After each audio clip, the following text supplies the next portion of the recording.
하나님 아버지, 예배를 드리는 가운데 가장 중간에 있는 하나님의 말씀을 선포하는 시간입니다. 목사 입술을 통하여 하나님의 말씀이 성령님의 조명하심 속에 한 분 한 분의 내면 속에 깊이 들어가게 하여 주셔서 우리의 잠자는 심령을 깨워주시는 살아있는 말씀 되게 하여 주시옵소서. 목사 사라지게 하시고 오직 예수 그리스도 그분만이 이 설교 시간에도 높임을 받게 하여 주시옵소서. 예수 그리스도 이름으로 기도합니다. 아멘. 자, 이제 여러분은 지금 요한복음에서 등장하는 예수님의 첫 번째 기적을 보았습니다. 사복음서 중에 네 번째 복음서거든요. 사복음 중에 첫 번째 복음서는 마태복음인데 마태복음의 첫 번째 기적이 실은 다른 기적입니다. 그래서 요한복음으로 들어가기 전에 마태복음을 살짝 언급하면서 자연스럽게 들어갈게요. 마태복음에 등장하는 첫 번째 기적이 뭐냐 하면 나병 환자의 나병을 고치는 사건이 첫 번째로 나옵니다.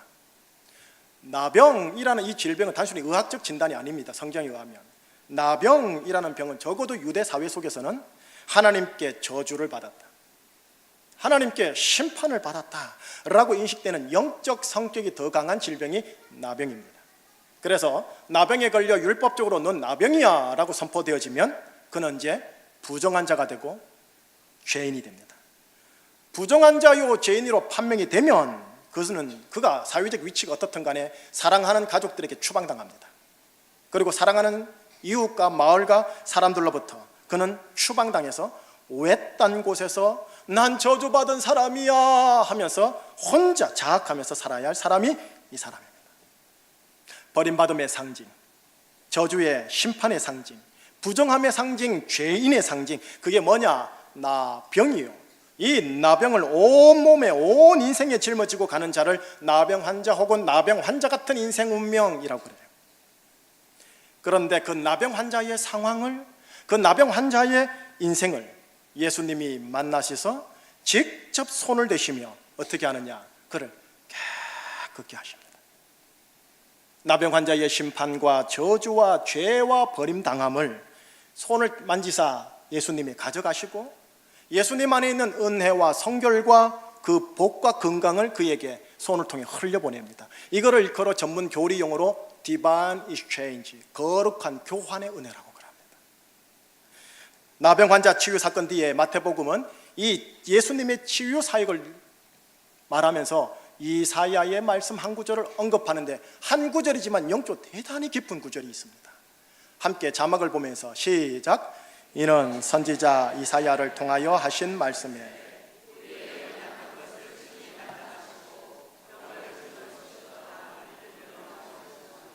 눈으로 그 구절을 보시면서 귀는 저기 한번 쳐보세요. 여러분, 예수님의 치유 사건들은요 슈퍼맨의 능력으로 가볍게 치유한 사건이 아닙니다. 말씀 구절에 보이듯이 나의 연약함과 우리의 연약한 것들을 당신께서 가져가사 친히 담당하십니다. 나의 병과 너의 병과 우리의 병들을 당신께서 친히 가져가십니다. 치유하면 할수록 그 병이 예수님께 차곡차곡 누적되어 쌓이는 겁니다. 그리고 나서 나중에 십자가에서 이를 다 이루었다 하며 해결하십니다. 그러면서 모든 그 환자들에게, 그 환우들에게, 그 아픈 자들에게, 그 은따 왕따 당한 자들에게 예수의 온전함과 예수님의 건강함을 쫙 흘려보내시는 겁니다. 율법은 거룩하고 정의로워 나병 환자에게 나병을 선포하면 나병 환자는 그가의 사회적 위치가 어떻든 간에 율법을 따라 가족으로부터 추방당해야 합니다. 이웃과 마을로부터 떠나야 하는 심판을 받아야 했지요. 그런데 예수님은 너무나 은혜스러워서 율법에 의하여 심판을 받아 버림받은 그 사람을 다시 가족에게로, 사람에게로, 마을 속으로 들어가는 구원의 회복을 하나님이 허락하셨어요. 율법은 우리에게 거룩이 무엇인지 정확하게 알려준다면 예수님은 우리에게 그 거룩의 회복의 옷을 입혀주셔서 제자리로 돌아가게 하십니다. 여러분, 이게 마태복음의 첫 번째 사역이에요. 바로 이것을 일컬어 예수님의 grace, 은혜라고 그래요. 이 은혜는 예수님께 다가오는 모든 나병 환자와 나병 환자 같은 인생 운명에게 조건 없이 다 오픈되어 있습니다.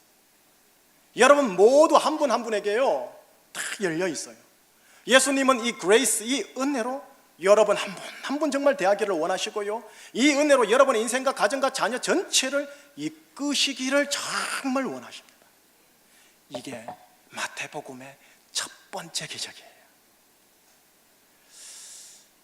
그렇게 우리는요, 율법을 통해 하나님의 거룩이 무엇인지 정확하게 알아야 합니다. 율법을 통해 하나님의 원하심이 어느 정도 수준인지를 아셔야 합니다.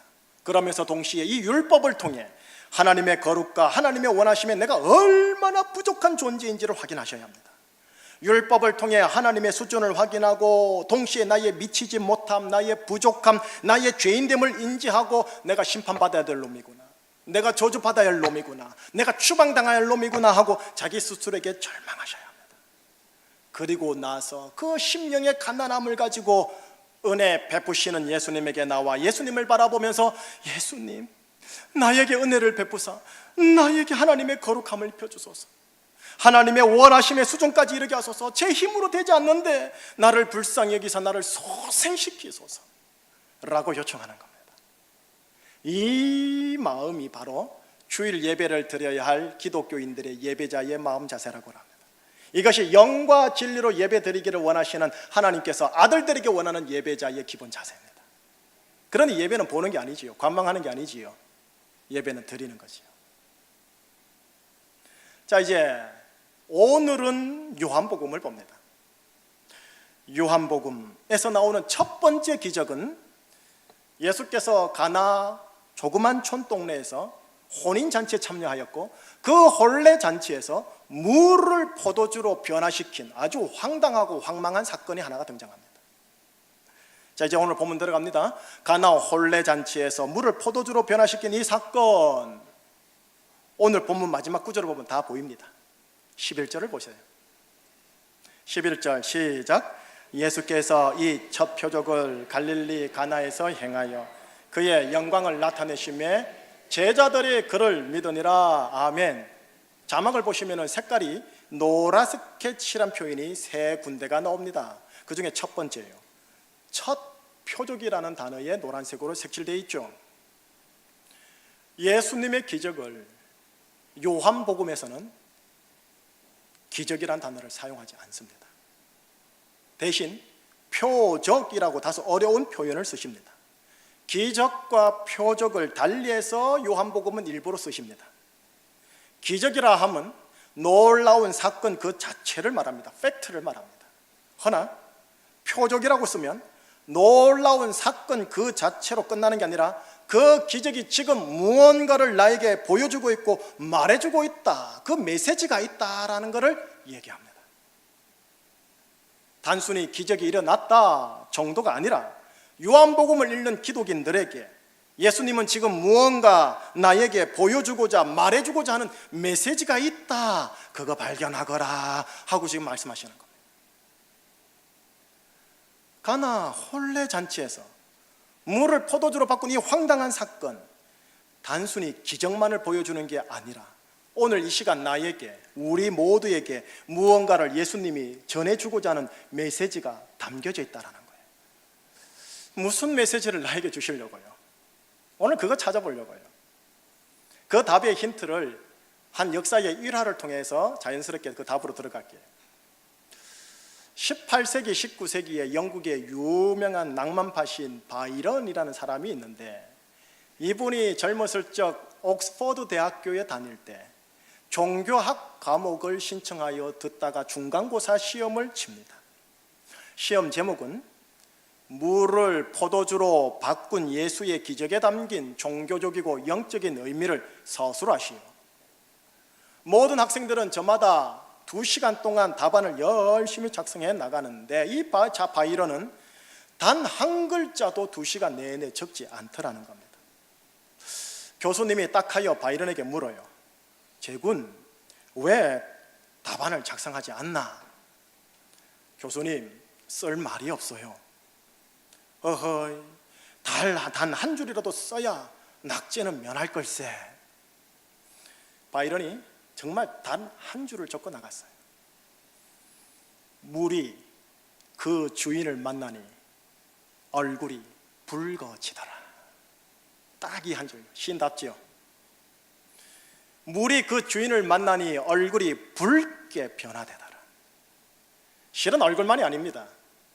액체이긴 여전히 액체이나 그 액체의 구성요소, 그 액체의 상태, 그 액체의 존재 상태가 다 변해서 결과적으로 얼굴이 붉어진 거지요. 이것과 관련된 부연 설명이 오늘 9절 10절에 나와 있어요. 9절 10절을 우리 한번 같이 읽어보십시다. 연 회장은 물로 된 포도주를 맛보고도 어디서 났는지 알지 못하되 물 떠온 하인들은 알더라. 연 회장이 신랑을 불러 말하되 사람마다 먼저 좋은 포도주를 내고 취한 후에 낮은 것을 내거늘 그대는 지금까지 좋은 포도주를 두었도다 하니라. 혼례 잔치인 연회를 총 담당하는 연회장이 물로 된 포도주 맛을 맛보고 말해요. 야, 이거 최상품이네. 이렇게 9절을 보시면 자막에 나오죠. 물로 된 포도주라고 우리나라 말로 번역되어 있는 이 표현이 원어적으로 보면은 뉘앙스가 다르게 되어 있어요. 직역을 하면 이렇게 번역을 해야 맞습니다. 포도주로 변한 그 물, 여전히 물인데 포도주의 맛을 내는 그 물이라는 뉘앙스입니다. 첫 표적이 되어버린 포도주로 변한 그 물, 물인데 포도주의 맛을 내는 그 물, 오늘 나에게, 우리에게 무슨 메시지를 보여주려고 하는 걸까요? 답을 바로 나눌게요. 나라는 평범한 물이 그 주인을 제대로 만나면 얼굴이 붉어지는데 내 얼굴만 변화되는 게 아니라 나의 구성요소와 나의 상태와 나의 존재 전체가 변화돼요.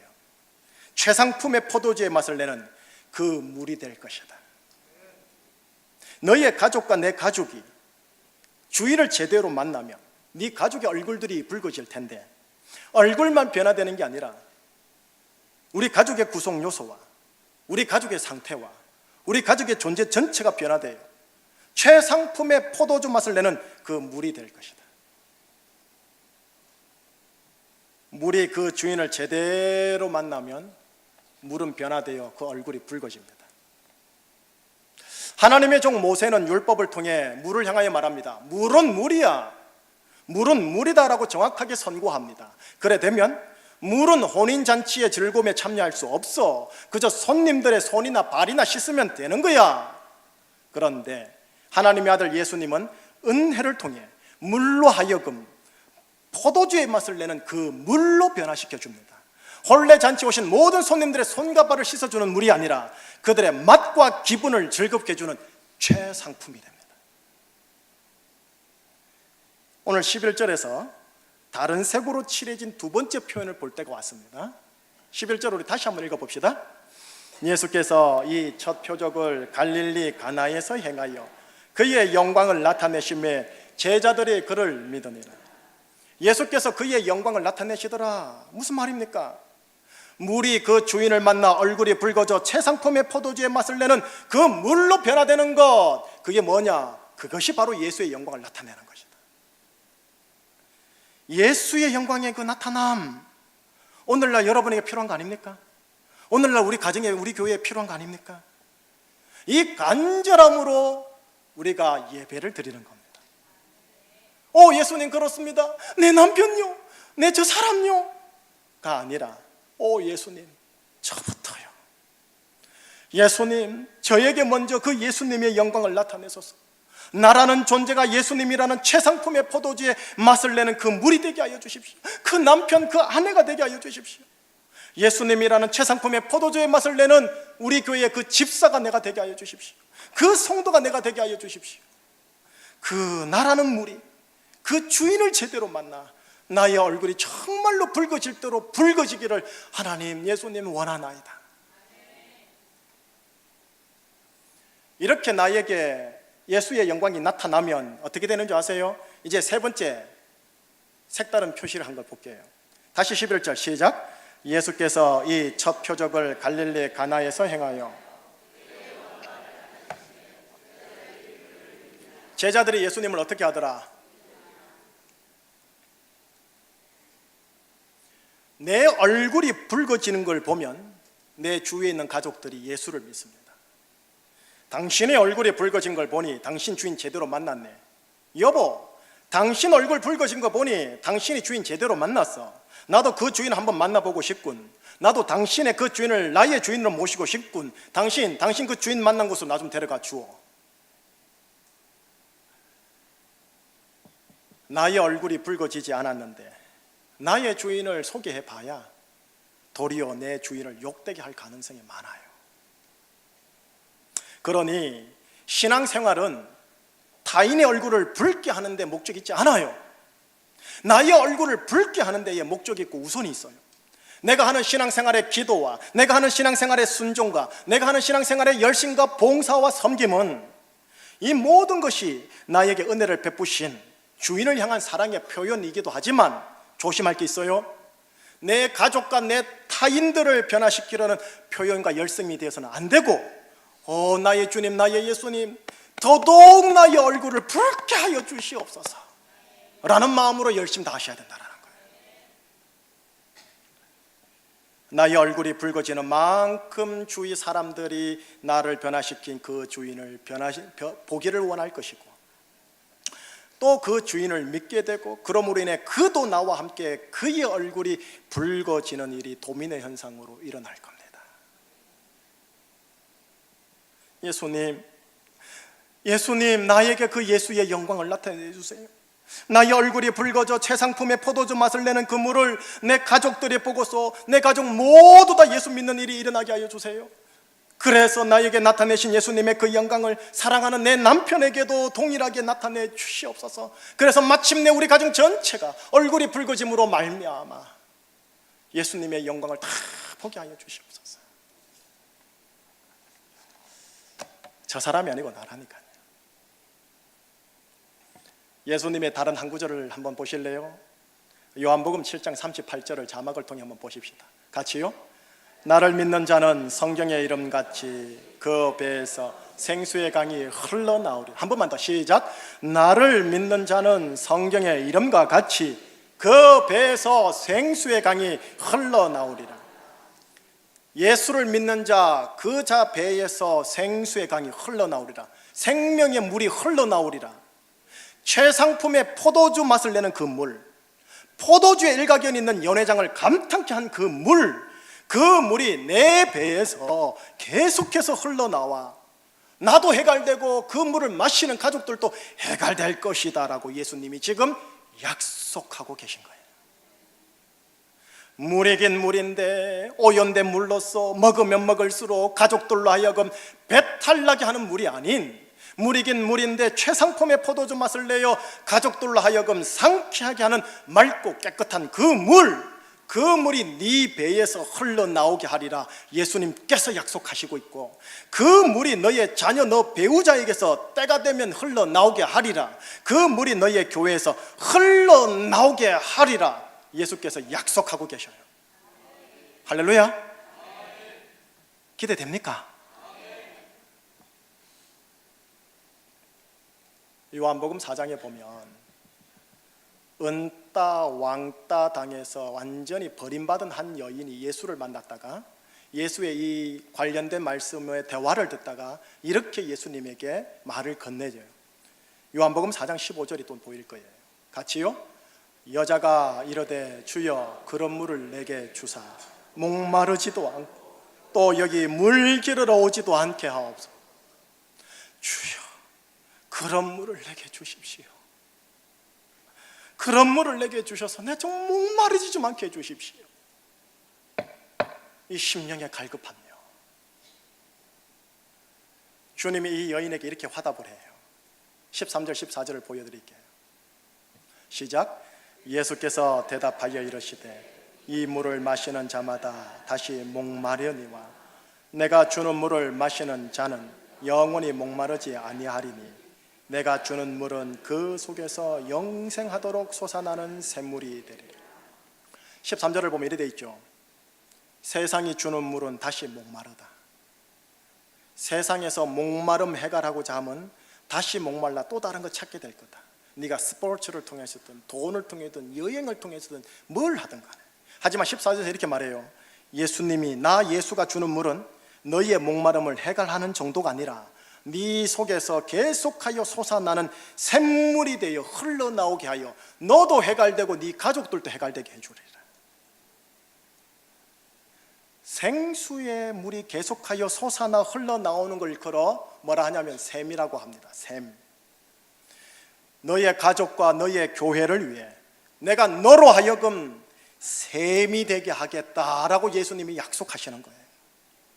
이걸 사명적 관점으로 말하면 이렇게 말할 수 있어요. 너는 너의 가족과 교회에서 그들을 배탈나게 하는 오염된 물로 부름받은 게 아니라 그들의 목마름을 해결해주는 샘으로 부름받았느니라. 그러니 여러분, 내가 먼저 내 가족 속에서 샘이 되어야 합니다. 샘이 되기 위하여 내가 주인을 제대로 만나야 합니다. 내 얼굴이 붉어질 대로 붉어져야 합니다. 최상품의 포도주에 대신 예수님의 맛을 내는 그 물이 내가 돼야 합니다. 그런데 예수님이 이거를 은혜로 무상으로 약속해 주신 거예요. 율법의 기준을 따라 뭐 하면 내가 그렇게 해주마, 네가 11조 잘 내면 해주마, 그렇게 말하는 게 아니라 일단 나병 환자처럼 예수님 은혜가 필요해요, 나병 환자 같은 운명에서 저를 좀 구원해 주세요 하고 예수께로 나오는 모든 자에게 예수님은 은혜로 약속해 주셨다라는 거예요. 그리고 십자가에서 예수님이 하신 말씀, 내가 이거 다 이루었다, 다 이루었다.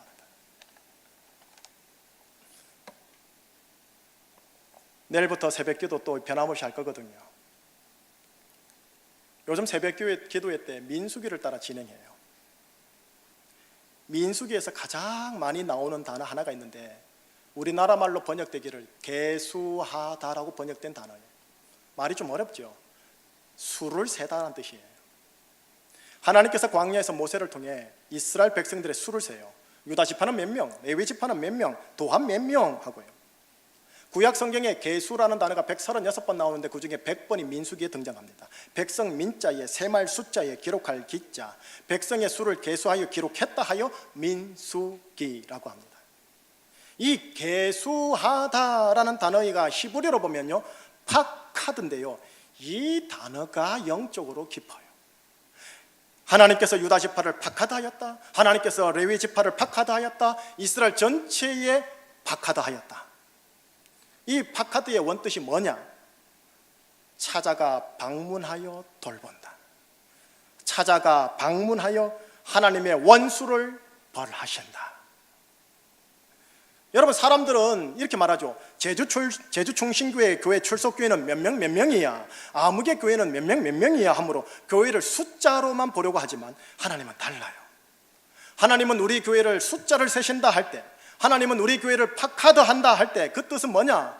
하나님께서 그 교회를 찾아와 방문하여 그 교회를 돌보시고 한편 그 교회를 힘들게 하는 하나님의 원수를 벌하리라라는 뜻이에요. 광야에 있는 이스라엘 백성들, 앞으로 40년간 광야를 헤매야 할 이스라엘 백성들을 민수기 초반에서 하나님께서 어떻게 했느냐? 파카드하신 거예요. 찾아가 방문하여 돌볼 건 돌보고 벌 줄 건 벌 주는 걸로 40년간 몰아가겠다라는 거예요. 광야에 있는 우리들을, 나에게 주어진 40년의 광야를 통과해야 할 우리들을 하나님은 예수 믿으면서부터 파카드 하신다라는 거예요. 하나님 아버지께서는 이 구약 성경을 통해 우리를 파카드 한다고 약속해 주셨어요. 다시 말하면 나의 인생을 찾아와 방문하여 돌보실 건 돌보고 벌 줄 건 벌 주겠다란 말이에요. 그런데 하나님 아버지께서는 신약 성경을 통해 하나님의 아들 예수님을 보내사 우리를 영적으로 파카드 한다고 합니다. 그 파카드는 어떻게 되느냐? 내 속에서 생수의 강이 흘러나오게 하므로 나와 내 주위의 사람들과 상황들까지도 물이 넘치는 물된 동산을 만들어 주리라 약속하는 거예요. 나도 살게 하고 내 가족도 내 교회도 살게 하는 생수가 내 속에서 나오게 하기 위해 하나님이 나를 파카드하고 예수님이 우리 교회와 우리 가정을 파카드 하시겠다라고 하시는 거예요. 결국 오늘 본문은 이런 거지요. 나를 찾아와 방문하여 돌보실 것은 돌보고 벌할 것은 벌한 후 최상의 포도주 대신 예수님의 맛을 내는 그 물로 변화시키겠다. 여러분, 오늘은 성령 강림 주일이라고 합니다. 오순절 마가다락방 120명의 제자들이 기도하는 가운데 성령님의 방문을 하늘로부터 받아요. 성령님은 하나님 아버지의 영이라고 하고 아들의 영 예수의 영이라고 하여 그 영은 임재하는 데마다 오직 예수님만 높여요. 그 성령님이 방문하여 돌볼 것은 돌보고 벌한 것은 벌한 이후 최상의 포도주 대신 예수님의 맛을 내는 그 물로 변화시키는 그것을 위해 오늘 또 성령님은 강림하신대요. 그 물을 주시옵소서라고 갈망하는 그들에게 그렇게 방문하신대요. 제가 보기엔 우리 교회 이 은혜 멀지 않았습니다. 여러분 가정에 아마 멀지 않았을 겁니다. 그러나 그렇습니다 하나님, 내 남편, 내 아들 기도하기 전에 하나님 저부터 박하다 하여 주십시오. 주님의 이 첫 표적에 주인공 되는 여러분들 되시기를 주님 이름으로 축복합니다. 기도하겠습니다. 하나님, 예수님의 영광을 우리 제주 충신교회에 나타내 주시옵소서. 성령님이 강림하시면 잠자던 내 심령이 깨어나 제대로 하나님을 보고 제대로 상황을 보고 제대로 내 자신을 바라보게 됩니다. 성령님을 통하여 나에게 우리에게 방문하셔서 나와 우리 교회의 심령을 깨우사 이제 이 심령에서 영생하도록 솟아나는 샘물이 나와 나도 해갈되고 교회와 가정이 해갈되고 혼인잔치가 벌어지는 일들이 일어나도록 성령님을 통하여 우리에게 박하드 하여 주시옵소서. 예수 그리스도 이름으로 감사하며 기도합니다. 아멘.